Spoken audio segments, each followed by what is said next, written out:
Oke, kita masuk ke modul terakhir, modul UAT. Nah, untuk modul UAT ini acceptance test ini benar-benar enggak ngoding sama sekali gitu ya. Tapi di sini tuh UAT-nya itu lebih ke ini ya, bikin dokumen lagi seperti yang sebelum-sebelumnya kayak bikin table atau ngerjain laporan. Nah, untuk UAT memang nggak susah gitu kan pengujian itu di mana gitu kan, kemudian, kapan, terus apa aja yang mau diuji gitu. Nah, terus siapa yang diuji, jadi nanti tuh ada, tes sama dokumentasi hasilnya. Nah, untuk UAT memang ini ada ya tester name, department responding area, testing of focus, kemudian ada testing schedule. Nah, lebih simpelnya tuh gini ya, misalnya di sini udah ada contoh tabel pengujian form handle system gitu ya.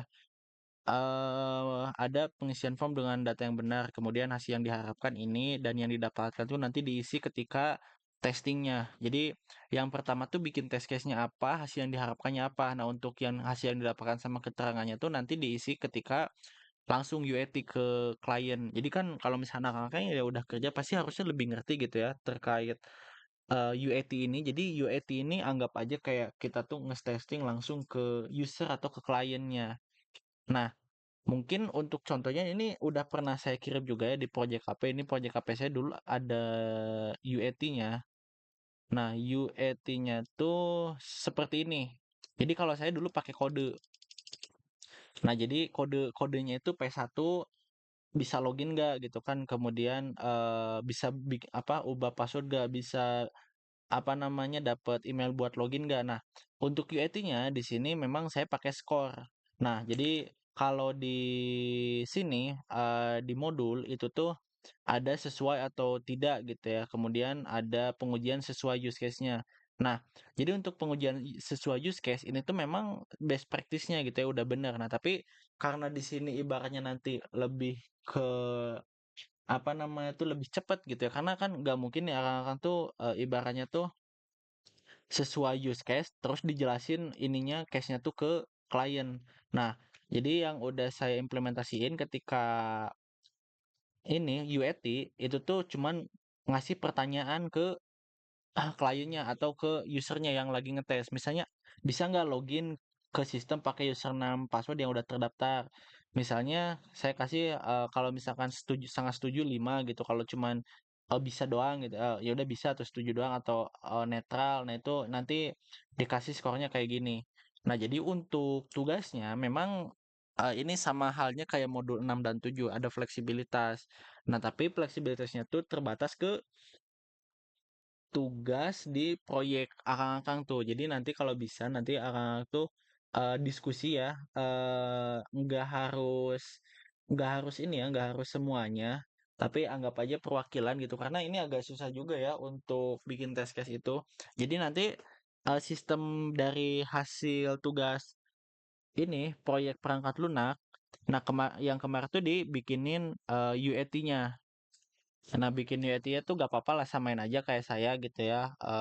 Ada kode pertanyaan, ada pertanyaannya apa, terus dibikin tabel dari kode pertanyaan sama angka-angkanya. Nah, jadi terus nanti tinggal dimasuk-masukin ke dokumen. Nah, untuk modul 8 ini karena dari proyek yang sama gitu, jadi nggak apa-apa lah UAT-nya sama juga. Atau misalkan Akang mau kustomisasi sendiri UAT-nya, nggak apa-apa. Yang penting nanti ada kandidat usernya. Contoh misalkan temen gitu ya, karena kan kata saya juga ngujinya sesama ini aja gitu ya, sesama teman. Misalnya Kang yang developer diujinya sama SQE. Nah nanti kan apa namanya tuh si yang developernya tuh nanya-nanya tuh Akang tuh ke yang SQE aja tuh. Jadi nggak harus ke orang lain atau ke orang lain juga boleh, nggak apa-apa kalau mau ngerjain sendiri. Tapi kalau Akang mau ngerjain bareng itu boleh ya untuk mode 8 sama juga. Nah, kemudian ada testing table schedule juga untuk kandidat user mungkin di sini tinggal dijelasin aja gitu ya, lebih spesifik, menyesuaikan dengan modul. Nah, tapi di bagian skenario pengujiannya, nah ini bisa pakai kayak yang punya saya gitu biar lebih gampang. Atau misalkan Kang mau ngikutin modul itu gak apa-apa, lebih bagus juga gitu ya.